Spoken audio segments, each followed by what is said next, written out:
Welcome to the Nerd Party.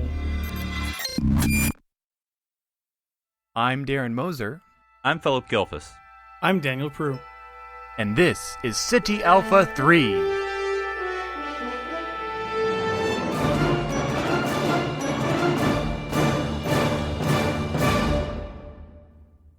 Hello and welcome to City Alpha 3, a Star Trek podcast here on the Nerd Party. I'm Philip Gilfus, and I'm joined, as always, by my co-strandineers, Daniel Prue and Darren Moser. Daniel, what's going on? How's your Star Trek life in this, what we call it, the mid-season hiatus? The drought. The drought. Yeah. Oh, hey, yes. If you know what we should do, since we're in the drought, we should plant a tree here in the town square to symbolize our survivalness and never-ending surrender to the Nova that will very shortly kill us all. Right. Do we have enough room in the plaque for that, Daniel? Because that seems like a bit of a mouthful.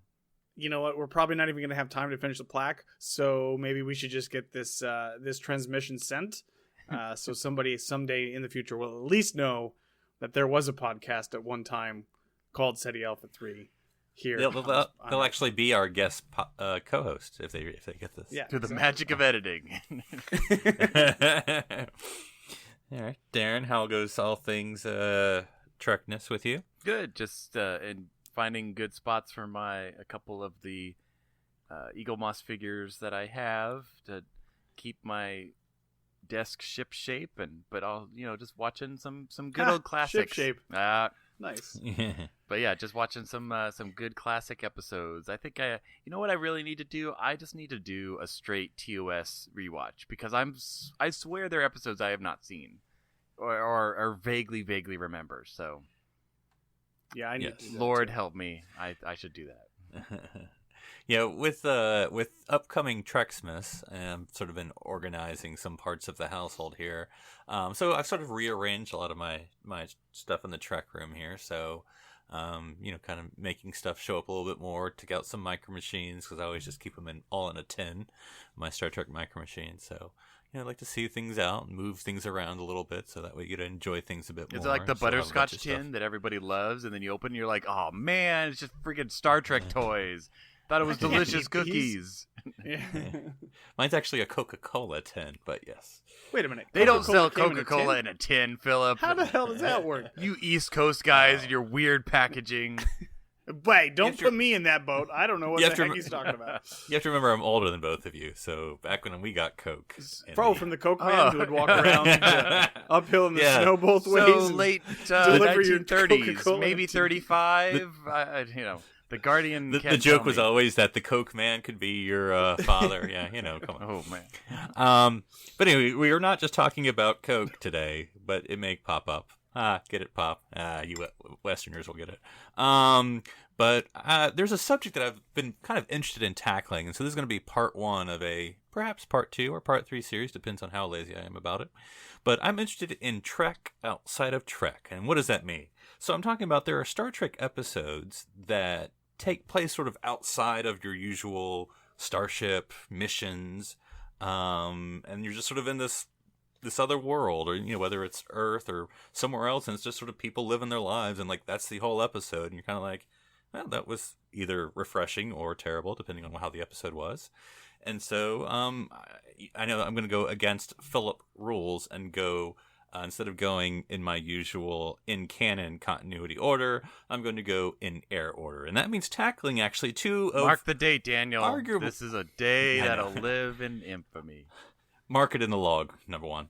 But the two episodes I've chosen, from the original series and The Next Generation, that are sort of Trek outside of Trek, are regarded sort of arguably as fan favorites, if not the fan favoritist of all. So for TOS, we're going to be talking about the city on the edge of forever. And for The Next Generation, we'll be talking about the inner light. So we'll start first in the world of all things TOS.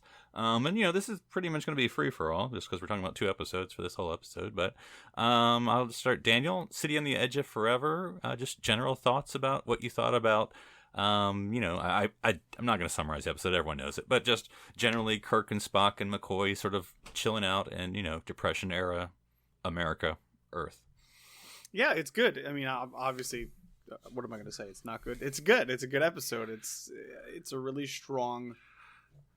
The setup for the premise I think is kind of silly. The whole, I thought upon rewatching it this time, the whole Cordrazine, I think is what it's called, when he's like literally Kirk second guesses McCoy. This substance is so dangerous that he can administer it on the bridge, but 1 or 2 stray drops is going to send you into like this paranoid, crazy episode. And my God, the whole hyperspray is empty. I thought that was kind of silly. Murderers, assassins. It's a little over the top, but that's par for the course of TOS, so it doesn't detract or anything like that. Once they get into the time travel and like the mystery and what do we do, what's supposed to happen. Really good stuff. And of course, there's a lot of lightheartedness in this episode. It's generally, you generally think of it as a heavier episode, and of course it ends that way, and there's some heavy themes to it. But there's a lot of jokes going on throughout this episode, and the Spock Kirk stuff, the fish out of water stuff is really, really good. I really enjoy that aspect of the episode as well. Darren is put on his stocking cap. I need to make sure you can't tell that I'm a Vulcan, so I put on this stylish beanie. As you can tell, I'm Chinese, and my ears were caught in a rice picking machine. Yeah, that was a little crazy. Yeah, I know. I was like, am I supposed to find that funny, or is it racist? Or I don't know. I mean, I don't know. Data is at least a better Frenchman. Let's just say that he was playing to the times, I guess. I don't know. Yeah, you could say that about a lot of TOS, but let's not go there. Doom, doom, doom, doom, doom. The music. Look, Philip, I've been programmed to talk about these episodes in one way. I cannot change. But no, yeah, like Daniel said, I mean, it's a good episode. It's one of those that often I may not like jump to just because, at least right now with TOS, I'm more interested in trying to find things that I haven't seen or revisit. And it's like, it's like All Good Things or something like that, where it's like, you're not just going to be like, oh, let's always watch All Good Things, but this is a real, it's definitely a fan favorite. And, like Daniel said, the premise takes a little bit to get there, but man, some of the banter between Kirk and Spock in 1930s Bacladia USA, there. I mean, I did stop the Netflix at one point because I'd watch it with my wife and point out, because I guess this is a mansplaining moment, so I apologize, but I did what does that sign say? She's like, Floyd's Barber Shop. Oh, wait a minute, this is Andy Griffith. They're using the Andy Griffith set. Yeah. Hey, they have one establishing shot, exterior shot of New York City in this episode. That's all you need. You should know exactly. That's all you need. Yeah, and 3 cars drive by in the entire episode, but no, and one doesn't really drive by. Oh, too soon, but too late. But the banter was great, and especially when Kirk is like, "Well, I guess I'm asking too much of you, Spock, to actually fix this, tricorder." And the look Spock gives, Spock is just the master of looks, and he's just like, "No, you did not just throw that down." And from them being caught by the policeman. And it's just, it's always hard to do, there's the fish out of water, and I think they play it really well. Like, Kirk and Spock are smart. Like, they're not going to make too many, fumbles of revealing things, but there's also the fact that you really need someone. It just it all depends on more who they run into. And I mean, Edith Keeler is hand-picked to meet these guys. Like, she's basically in the 24th century already in her mind. But yeah, and what do y'all think? Because I sort of think it reminds me of the fact that, and I say, when you say fan favorite, you never know what that means, because people will be listening like, oh, that's not my favorite. But typically or stereotypically, as far as Enterprise, a fan favorite, or so we're told, is the 2 Mirror Universe episodes, In a Mirror Darkly, which, of course, doesn't take place during Enterprise. You know what I mean by that. So you mean critically acclaimed versus fan favorite? Is that what you mean? Or Well, yeah, but I mean, like, people like In a Mirror Darkly, like, oh, like, name your favorite Enterprise episode, and people say in the top 5, and it's like, but that doesn't take place during Enterprise. Like, you're like an Enterprise episode that's not about an Enterprise. And so, here you have City on the Edge of Forever, and this is, stereotypically regarded as the best episode of the original series. Of course, doesn't take place in space on a starship, and do you all think that that's weird, or just, speaks in and of itself about the characters? There's no. I mean, I was going to say there's no Scotty or her. There are, but you know what I mean. They're like 2 seconds. She's afraid, and he's unsure, and they got 3 lines apiece. Her one line this episode, that was a man. little cringeworthy as well. Yeah. I have to be frightened. It's like, really? It's like Worf you had getting her beat being up by down the bad just to guys, so they're tough. It's like Uhura's got to say she's frightened, so it's a dangerous situation. It's like, no, you don't need to do that. I think what it does when people say some of these episodes are their favorite episodes, I think it shows the sort of diversity that Star Trek can have. This sort of breadth of storytelling that you get with this premise. There are quote unquote traditional Star Trek episodes. There are typical Star Trek episodes, but Star Trek has the flexibility to kind of go outside of those bounds in ways that a lot of other storytelling can't do. So they can do A City on the Edge of Forever. They can do Inner Light and some of these other episodes. And like you said, some of them maybe don't work so well. But again, what other, I guess you could do, I shouldn't say I guess, you could do something like this in, like a lot of these episodes in Doctor Who. And maybe some like Quantum Leap-ish stuff, but not a lot of... We're not talking about Enterprise this episode, Daniel. This is... Not a lot of, storytelling can do this sorts of things. And... So it doesn't surprise me that when Trek stretches itself, those tend to be some of the more fan favorite episodes. I think that's just a testament to what Star Trek can do. Yeah, and I started reading a Doctor Who novel. It's the first Doctor Who novel, and it's a history. It's taking place during the Salem witch trials, but it's trying to embrace the old Doctor Who, especially the first Doctor, the histories where there's no aliens, there's no, it's just the history of Earth and, just the complicated character stories. And so, like, in Sitting on the Edge of Forever, there's no aliens, like in Daniel's favorite Times Arrow, messing around in the past. There's nothing. It's just, this is the Earth history, and it's actually pretty dark. A very what you would think 1960s storyline that, we're going to kill her, and that's the story. But, like, it's just a flat, I mean, this is not a critique, obviously. It's just a flat story. There's no aliens, there's no Klingons, on the Nazi planet or on the, Roman planet. It's just, we're in the past, and that's the whole story. Well, and again, in context, like meta context, this is like us making a movie or making an episode and reflecting on the 80s. That's really how far the 30s were from the 60s. Like, it wasn't that long ago. Like, many people still remembered that, that's what they grew up in or their parents lived through. So, I mean, we're a good deal more removed from that. But, it's I think, like you said, Daniel, I mean, sci-fi and especially Star Trek is it's a really good medium for these almost impossible questions. Almost like bar talk questions or something like that, where you're like, well, what if you had to decide if one woman dies in the 30s or millions of people die in like the 40s? Like again, like that's because that's what it really all comes down to with like Edith Keeler, and it's each.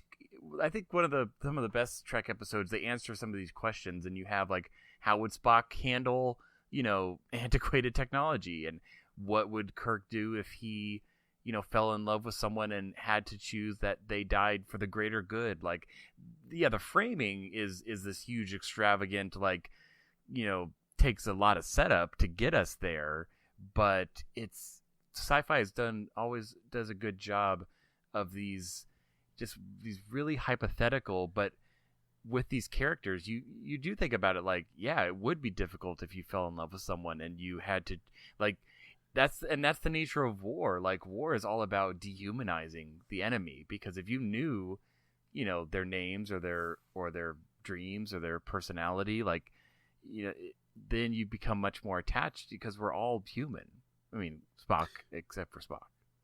And you know what's really interesting to me about this storyline is it actually kind of flies in the face of what we would consider traditional Star Trek messaging. Like normally, it's always you do what you can to avoid war. That this is all you always take the high road, the moral high ground. The ends don't justify the means. And there's a conversation when Spock and Kirk are talking and about Edith Keeler, and Spock says she has the right idea, she's just not in the right time. Basically saying that we need to let this war play out as it were going to. We need to let her die in this war to play out as it was going to, in order to restore the timeline. It's kind of different from what I would traditionally think Star Trek would find a magical third option normally where... Well, that's the thing. I was always thinking I mean? that they would pull her into the future because that's the future Yeah. she wants. Like, that's the Star Trek, like, everybody's happy at the end. It's like, well, she's supposed to die, so we'll kill her and then bring her back to the future and she'll get to live in this paradise that she's dreaming of. But no. Yeah, and I think that's sort of... I mean, especially for this time, and of course, not having lived at that time, I feel like I may be just stereotyping, but to me this seems like a story that really would never be told during this time. It's sort of, reminds me of like how we will talk about the animated series. Is like you look at all the cartoons that were on during the 70s and they're all like, silly, and blah blah blah, and then it's like the animated series of Star Trek where we make these serious stories or sci-fi stories. Pink so like with this one, Tribbles. I'm like, yeah, but like look at like whatever episodes would have been on during this, like the Dick Van Dyke Show or whatever. Right. I don't know, but and then you have they fall in with the woman and they have to kill her. Like, okay, that's a Well, okay. I learned a very important lesson from Batman one time, Philip. okay. You don't have to save no, what is it? I don't have to kill you, but I don't have to save you. So that's actually what Adam happened. West You said don't- that? Oh my gosh. No, believe it or not, it wasn't Adam West.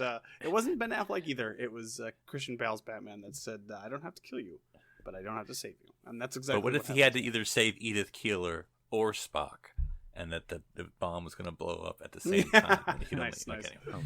anyway. You have to trust in the Now, citizens of Gotham. Is there like a theory going around in Star Trek that this is one of those like splitting points of the mirror universe?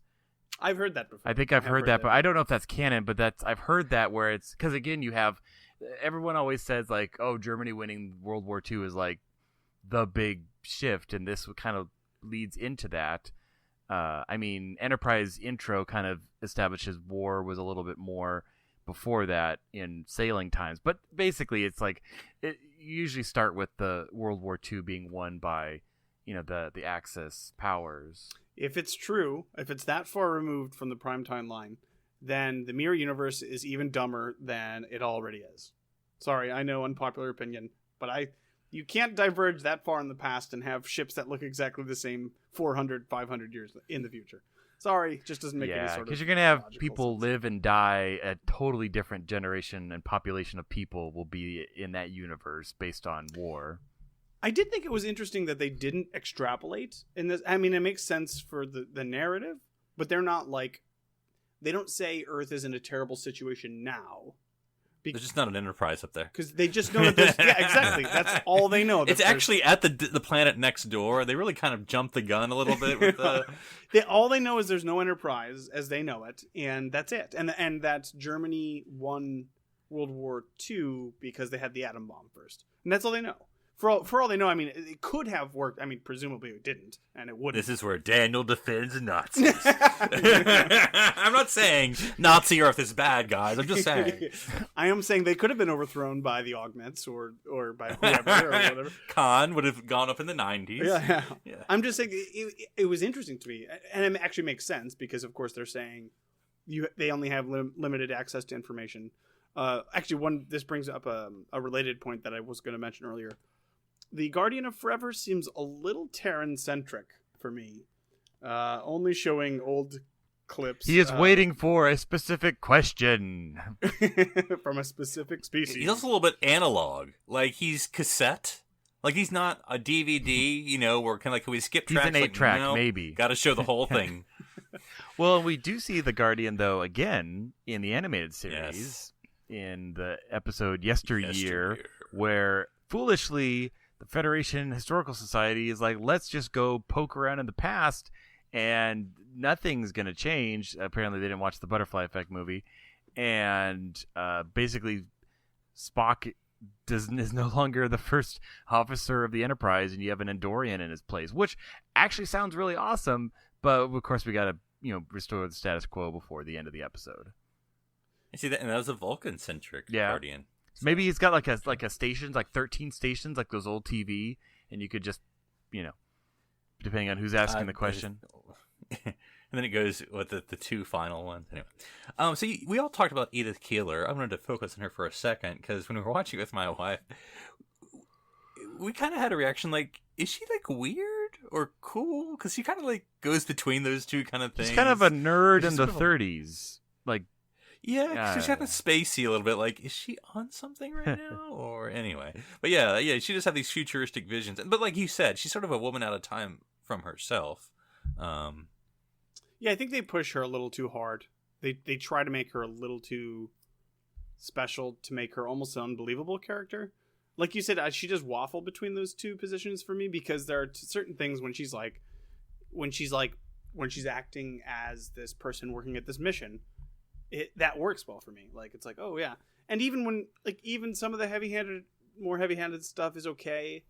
But when she's like specifically like, we're going to get to the atom bomb, and then we're going to do space travel, and then we're going to she's oddly specific about how the course. I'm just saying, two nacelles, guys. It makes sense. It's a little on the nose. It's a little much. I mean, it's okay for her to be idealistic, and that's obviously what they're going for. But just have her. I mean, she has. You would think somebody in 1930 would have enough to focus on. You don't have to start speculating 50 years into the future. Just say, hey, look, we should, all this war money, we should be all spending that on feeding the poor or whatever, because that's kind of her character is presented in a way that she's this pacifist, that she becomes such a powerful leader in this movement that she literally convinces the president of the United States not to go into World War II. And it's more, it seems to be more about her, do her ideals match up with Star Trek, or than what would a realistic person's ideology be at that time period? Yeah, because I have to. Well, anyway, I guess it's one of the things. Don't think about it too hard. But I'm like, well, Pearl Harbor is still going to happen, so we're probably going to be war with the Japanese. But I guess just to stop the German war. I don't know. Anyway, don't think about it too hard. I guess. But yeah, and I thought, what about the Kirk Edith relationship? Did their romance seem rushed or realistic, or Kirk just falls in love with this woman out of her time, of his time, so, and then complicates the whole mission? Yeah, I mean, it's really well acted, and at the end, how subtle, where McCoy is saying, don't you know what you've done? And Spock just says like he knows, and it's like, yeah, because I think it's very well portrayed by William Shatner for his that his developing emotions for her, and again, it's just not even the love aspect, it's still the choice of, here's this nice person who is a dreamer and they speak the same language, and it's like, but you have to choose to let her die for the greater good, like that. Even without any love aspect, like, that's hard for human beings to do. And I think they chart it pretty well with, like, she has to stumble down the stairs and Kirk stops her and Spock's like, she could have died, and Kirk's like, yeah, but you said it was a car, so it doesn't. Yeah, and Spock's basically saying, like, are you going to just keep saving her every moment? Like, you know the moment's coming where you have to make this choice. Yeah.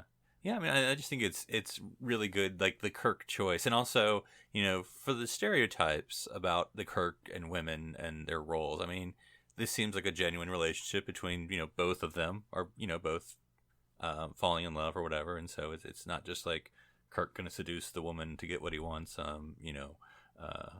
meme. But yeah, it feels a little rushed to me, but only because limited time to tell the story, and it's just a different, to get it done in one episode. It's fine. I don't have a problem with it or anything like that. It's just all of a sudden he's like, I'm falling in love with Edith Keeler. I'm like, okay, all right, that's fine. If that's what we're doing, that's fine. But yeah, no, that it doesn't like all of it serves the ending scene, and I think that's what matters the most. So The only thing I bumped up against, well, there was a few things, but the major thing I bumped up against, because I'm a nerd, is how did Spock get the second newspaper clipping? Because he was recording The Guardian, and so he would have gotten what we'll call prime timeline, and so the part about Edith Keeler dying. How would he have gotten Edith Keeler, talks to the president after McCoy went through the thing? But that would have been after, because remember, it's analog, so it's a cassette. Well, if they went past that point, they would have had to rewind a third time. The impression I got when they talk a lot about the river and things like that, like the fact that time was fluid enough that his tricorder was spitting out both answers, because he does see. Was it the River of Commerce? Well, no, in the Divine Treasury, yeah. No, but because like his tricorder shows, Edith Keeler dies in car accident, and then it shows Edith Keeler talks to President 6 years from now, so it shows both information. But I know what you're saying. It's a little hard under scrutiny. It also would kind of make sense, because at that point they would have been removed from that timeline. If that makes sense, that timeline would no longer I guess it kind of still does. I don't know, time travel is always confusing. You can always find silly little loopholes with it, but yes. Now, in rewatching this episode again, and I think we've kind of said this, like I definitely would recommend listeners to watch this again, just because it's one of those episodes you think you know, and then you watch and you're like, oh, these little moments that I don't think I remembered. Like McCoy, like DeForest really gets to act a lot in this one. I mean, he's doing his whole crazy assassins, but he has like little sweet moments there when he's, when Edith finds him, and he sort of gets the chance to do a little bit more than just saying, damn it, Jim, he's dead. Than maybe what he usually does. He's a kind guy, and he's like, I don't know what's going on, but I'm just gonna keep going and doing what I do. And he's kind of cool. Like, he's a little bit of the McCoy charm. Like, I've decided you're not an hallucination. I don't know if this is the first time we get this attitude from McCoy, but when he's hallucinating and he had just got on the planet and he's trying to figure out where he is, and this is Earth, and he's like, take me. If this is like a museum, take me to the hospitals. I want to see when they sew people up, like I think he says like clothing or something like that. Anyways, we get that attitude that we see, of course, again in Star Trek 4, that he considers this era, or I guess to him, ancient medicine is something to be kind of despised. His kind of negative attitude towards it, he's cutting people up, and it's I thought that was actually kind of a cool thing. I don't know if it was a specific reference to this scene in Star Trek 4, but it's that same exact attitude about the same exact issue. So I really like that. And then one thing, and this has become me as a writer, I noticed this, and I was like, why? Did you run short and needed to add these two things? Because in other words, like, there's the part at the beginning when McCoy steals a phaser, I think from the transporter room. And he has that phaser. The whole episode doesn't do a thing with it until he arrives and gives it to the bum. I'm sure he has a name, but gives it to the bum. He doesn't and the give bum it just, to the bum. No. Well, yeah, okay, you're right. But the bum takes the phaser and then just overloads it and dies. I'm like, what was the point of all that? Like, we could have done without any of that. He could just not have had it on him. Yeah, I mean, like, what was the point of killing that guy? Just because he was, like, sexually harassing Edith Keeler? I mean, I get it. You shouldn't do that. Oh, was that the same guy? It was the same guy. Oh, that's such a perfect thing, because I was actually the guy that was talking to Kirk, right? Yeah, it's like, I know how she can shut up. I was going to bring that moment up, because I actually really liked that moment. That was one of my favorite moments of the whole. Progressive moment. It was a very progressive moment. And it's like, you kind of, you get it, like, how it was probably written. It's like, he's falling for her kind of a thing. But I would also like to think that none of the Star Trek characters would put up with that sort of language, whatever he was about to say next. Anybody would have been like, dude, just stop talking. Like, nope. And I thought that was very good. I really liked that part as well. Cool. And then I think the only last thing I'll bump up against was when they come back from the Guardian. June, we're back in our Starfleet uniforms. Oh, that's true. I didn't even think about that, yeah. I was like, they were just in... Yeah, whatever. Let's get the hell out of here. But anyway, final thoughts about this very famous Trek Against from Trek before we zoom 70 years in the future? I cannot alter the way I record and talk about this episode. That just means you're an old model. We're going to wait for Guardian of Forever 10 to come out. Okay, so now we're going to go to the next generation with The Inner Light. I think both of these guys know I don't appreciate it as much as everyone else does. And so You're wrong, that's not saying I Philip. like You're it. wrong, Philip. I know. I like there are things I liked. But anyway, so I just, this is obviously, again, you do the TNG rankings. People are going to put this in their top 5 or top 10. I say people. But anyway, so Darren, we'll start with you this time. The Inner Light. What say you? Or perhaps, if you want to do it through some sort of flute solo, you're more than welcome to. I'm not very good at the flute yet. I just stepped into this timeline where Give it I'm a few apparently years. a podcaster. I don't even know what that is, but I'm gonna be back on the Enterprise soon, guys. You just wait. My crew's gonna get me. Well, we'll see how that goes. But no, it's just like you said. It's one of those episodes where we see a tiny bits of the original, of our main crew trying to do their best, but for the most part, it's all on Patrick Stewart's shoulders and surrounded by characters and actors we've never met before. So that's a very different type of episode.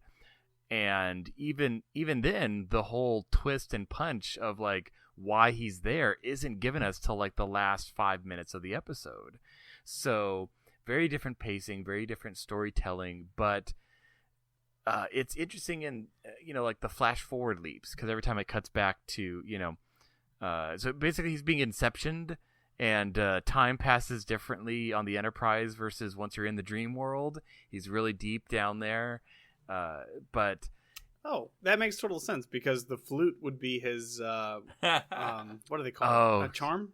I think charm is what they call it. I can't remember if it's charm, but I know what you mean. that would be his It's like a thing. totem or something. Totem, Yeah. that's what it is. Yep. Mm-hmm. So if it plays an eighth note octave when he pushes it, then he knows it's real. But no, and also it's kind of cool to see Picard in this fish out of water, at least in the beginning, where it's like, yeah, what would you do if, like, is this real? Is this fiction? Like, what's going on? And I mean, he's a little more subtle than McCoy's, like, good cranial capacity, you must be human-ish. It's like, let's not say that to your quote-unquote wife, Picard. That's probably not going to go over really well. But no, it's a kind story, and he has a friend and he has a wife, and he's still Picard. He's still like stirring up trouble and going to the elders and because we all know Picard is although Picard I wouldn't say he's a scientist. I would say he's a historian. So I mean, as so much as like Janeway's more as a scientist than Picard in that regard. But I don't know. But then again, Picard also as a character is older and has more experience of just dealing with things in life. That's a terrible thing to say about a character, but no, I mean, but overall, like, in rewatching this, it is really poignant because it's it's kind of almost It's a Wonderful Life-ish, where you have Home Alone? No, not really Elf? at all. Home Alone. No, It's a Wonderful Life, where you have these moments of a man's life, and even though it's not Picard's past that we know, it's he has a family and he has grandchildren and he's doing the best he can, but again, it's overall just very well acted by Sir Patrick Stewart, and I can definitely see how it's a fan favorite and voted in the top 5 for sure of Next Gen.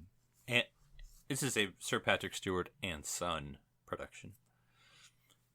Which, of course, his son plays his son. Oh, was that actually his son? I think I'd remembered. Yes. But I don't think I had remembered that. So It makes a lot of sense then, because he's super tall and awkward and is not. And I thought you Hairline. meant the child, like in the naming ceremony. Was that his son? No, it's funny because you see the son sort of, I suppose he's supposed to be like in his 20s or 30s, and he has hair, and I remember thinking like, oh, okay, well, I guess he didn't. And then the next scene, like, oh, yeah, nope, no hair. Okay, that's where it was. That was just a toupee, and they were wigging the other one. So here's a question. I know this is me being me, but just go with me. So this whole experience, the Cayman project, or whatever we're going to call it, does he, and maybe the answer doesn't matter, which I'll accept, but like, is he really living this guy's life? Is it just a recording in his brain? Like, was there really a caiman? And, or is this just sort of like this is our civilization, and if you had been plopped in it, the choices you would have made? Or is he like quantum leaping into this guy's life? Like, what are your theories about, or do you not even think about it? I think it falls apart and this is me I am the nitpicker, the one that everything has to sort of make sense. And like when I watched it this time, I let it go a little bit more than I did the last time I watched it, and I enjoyed it more. I don't think there's a way to make it make sense. Because if you say, okay, he's plopped into this other person's life, well then why is that everything that he does, there's no way that this person would have done the things that he did to get him to the point that he is. Because he's not Picard, or he doesn't have Picard's past. But I mean, I think it's already problematic. These people, I mean, like, they're like, whoa, we're just getting into missile technology. Okay, well then how do you have, like, life projection technology with species that you aren't even aware of? Like, I just think you have to... They emphasized one area of technology over all others. Yeah, I don't understand it. Like, this society makes no sense.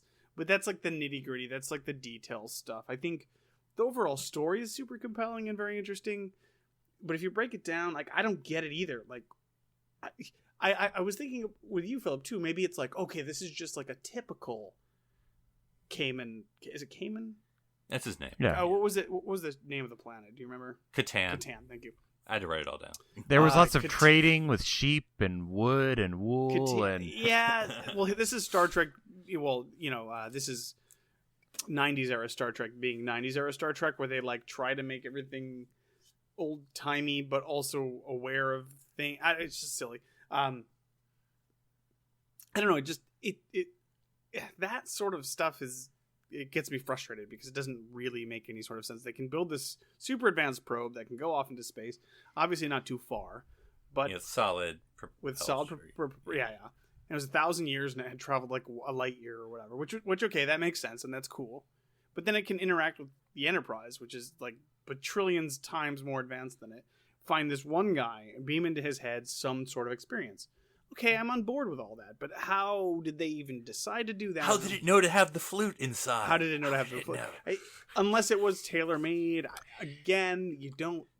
I don't Is know. it like a Tom Paris hollow novel where it's just like you think you're in control, but you can really only go along a certain path? I think it's slightly it has to be slightly reactionary, and obviously it's designed to ease you in and ease you out of the experience, because it starts off with him being sick, so all of the characters around him are understanding of his strange behavior. It's not just like, he wakes up parallel style ready to fire a torpedo, he doesn't remember the configuration. Like it eases him in, and then at the very end it eases him out, as it's like, no, now we're gonna reveal what this is all about to you. So yeah, but I feel like again, the program, because I do think it is a program, it's not because of how much Picard interacts with it, but it has its limits, and it, like the fact that he proposes atmospheric condensers, probably whatever he proposes, the guy's going to say no, because that's not in the program. But I always felt that it was based on the life of a man who had lived through this, and he became like the template. But then some of the individual choices that are made by Picard can vary it slightly. But like the death of his friend, the death of his wife, the birth of his children, as far as, and then again, there's a lot we don't see. I mean, supposedly years in the in-between spaces. I'm going to follow you on this. I'm going to follow you on this path, Darren. If this is the case, then all of those events are carefully constructed narratives to, like you say, ease him in and ease him out. Well, just at the beginning and the end, in the middle. No. Open. The death of his friend, the death of his wife, all of those things are meant to serve the end of his time at that planet, right? Because the reveal, when his friend comes and his wife comes, true, and then his kids are there, that's what's the most important, significant part of that program. That's that, or quote unquote program, if we're calling it that. If that's the case, then then what is his city or province or whatever it was was that a real one or was that like a generic one? Well, at some point it's like what's the old philosopher, if you remove certain pieces of a ship, how many pieces can you remove before it's no longer the actual ship? If you start to change and alter and tinker, and their goal is cultural education. I guess relevancy or to continue on, and they keep changing little bits of it. Is it even? What's the point? Is it worth it at that point? I don't know. Right. Well, like I said, I feel that it's like I didn't feel that the death of his wife. I see what you're saying, that like they're coming back as the trigger, but I didn't see the death of his friend and his wife. I feel like that's what happened to the template man, to the real was it Kanan? Kanan. The real Kanan. I feel like, he lived in a single town. He had a wife. All those key events happened to him. I think the wiggle room, as it were, is things like, what Picard does with his day. Like, he's on the council. Like, again, like, as I see what you're saying, where he could just go completely off script and start doing whatever. And granted, Truman Show. Yeah. He could Truman Show it and then just go to the end of the whatever, and they're like, we have not programmed this part of the thing. But I think it is fairly well constructed in the fact that, there's not a lot of technology. I mean, who knows? They could have even like backspaced their technology a bit. Like if they had, if they had more advanced technology, but like that would have made the answer of getting back to his ship too apparent. Because basically he lives in this town his whole life. He raises a family there, and all they have to do is get enough buy-in in the first 10 years of his memory for him to commit to the program. Yeah, but again, I think that would then defeat the purpose of the entire exercise. Because if you're trying to say our culture is important enough to remember, or we want to bring this to somebody, how much do you have to alter it in order? This is like way more metaphysical, and like way more philosophical than the episode goes into. It's just, to me, that's why it's like, okay, you have this species, and whatever percentage of it are aware that they're about to die, that they're about to be killed off, and they want to somehow preserve themselves. How best to do that? Well, this species has decided to somehow force another person or creature to face the life of somebody on their planet or whatever. Yeah. And once you start changing those parameters, you can change one thing here, you can change one thing there, but what is it? How far do you have to go before it's no longer typical? Or even, of course, that's a Star Trek idea anyways. This, like a monoculture where everybody has the same experience anyways, is kind of crazy, but that's why I don't even try to think of it when I watch the episode at this point, because it's just too crazy at that point. Yeah, and maybe it's sort of, maybe he doesn't have as much choice as he does. Because one of the this viewing, I didn't have a problem with it. I know you all remember I complained about this in the past, but I didn't have a problem with it this time per se. But the relationship with his wife, who I totally wrote down her name, Eileen, or Aileen, I forget how you say it, but Aileen, I'll think is how Aileen. I enunciate it. It's pronounced with an E, or it's written with an E, yeah. Okay, so Aileen. So, he comes back to her, and that's fine. I do, I find, for, again, writing in an acting standpoint, I love Jean-Luc's, first, questions about, is this prison? Is this a holiday? He goes through, every checklist. Right. Walks around. He said does the both end program, he does everything and, you're supposed to do. Holodeck off at the same time. I don't know what more you could have wanted. This is not his first time waking up in a strange scenario. That's all I'm saying. I'm actually surprised he didn't bring up Q. That would have been the third thing. That would have been a great call out. That would have been amazing. But he walks the perimeter of the town, make sure it's not a holodeck, right? Throws a rock against the wall. But he comes back home to Aileen. So, fast forward a bit, and you have that conflict where she's like, look, it's been 5 years. Let it go. Something, let it go. And so, but then he's like, at the end of that day, he's like, you're right, baby time. I was like, seems a little rushed. Which I do want to say, that, again, it was weird. I've never thought of this before, but like when they mentioned that, I'm like, so I'm assuming they are advanced enough to have some sort of really good birth control where you can just decide that it's time to start having kids, because it's apparent that it's been there 5 years and he's probably at least had sex sometime. So it was. I mean, it's implied that the first night that they have sex, at least implied, if not explicit. Oh. But I Philip, to your point, I just wanted to say, like, I actually thought about that. When that second scene happened, when they get into the disagreement, and she says it's been 5 years, I thought to myself, well, okay, how long would it take me? How long would it take an average person? Of every moment of every day, reinforcing that this is real. Yeah. And that this person has sort of been even if it's not romantic, this person has been your support. Yeah.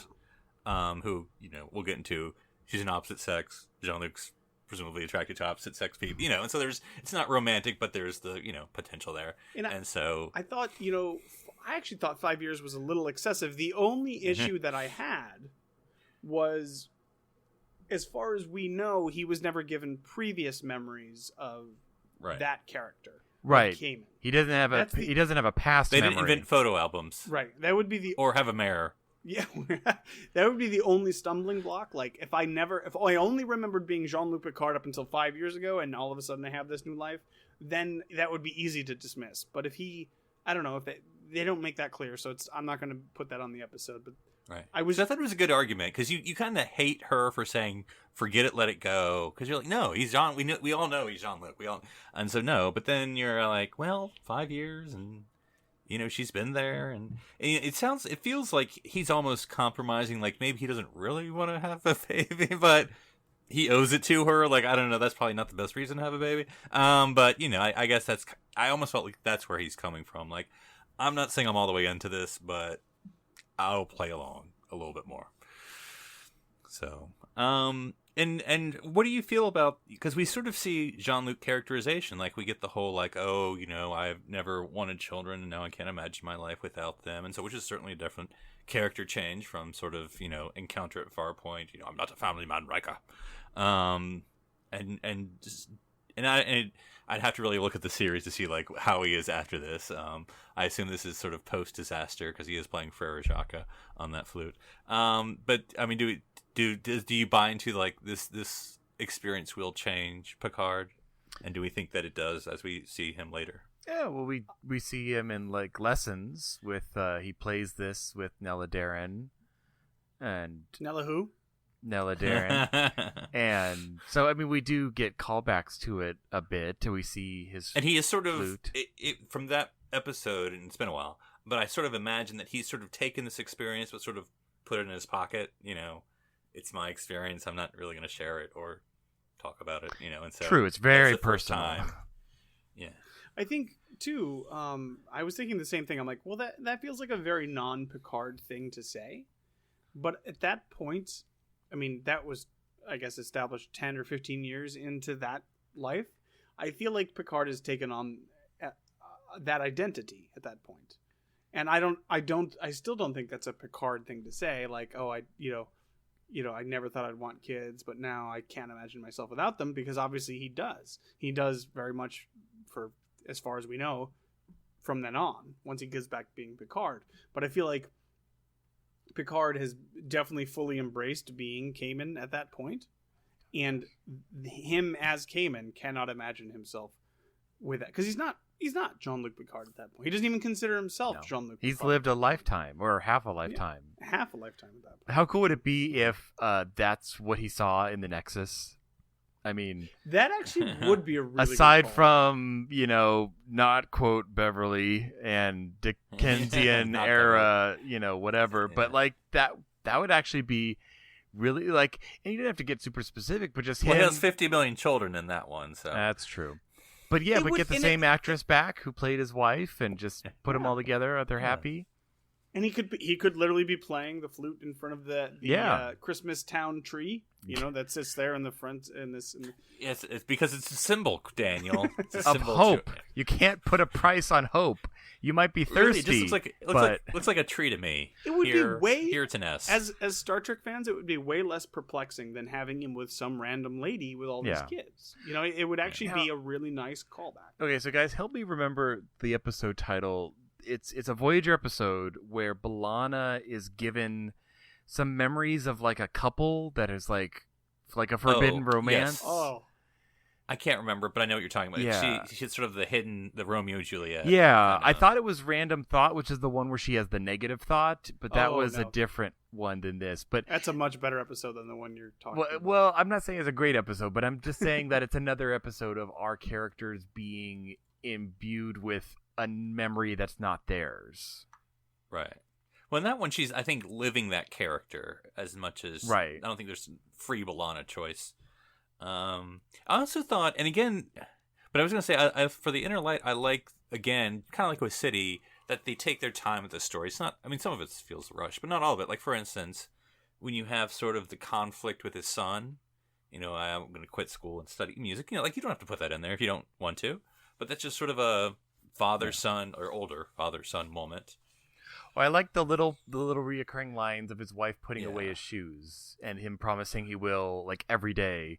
And even at the very end where she's like, don't forget to put your shoes. And it's just, that was a great, those are probably 3, maybe 4 times they say that in the whole episode, but it just draws this perfect circle and this thread throughout his life that you could tell this was something, it said a lot with very little. Also, and I also don't know his son's name for the life of me for the second. But anyway, when I heard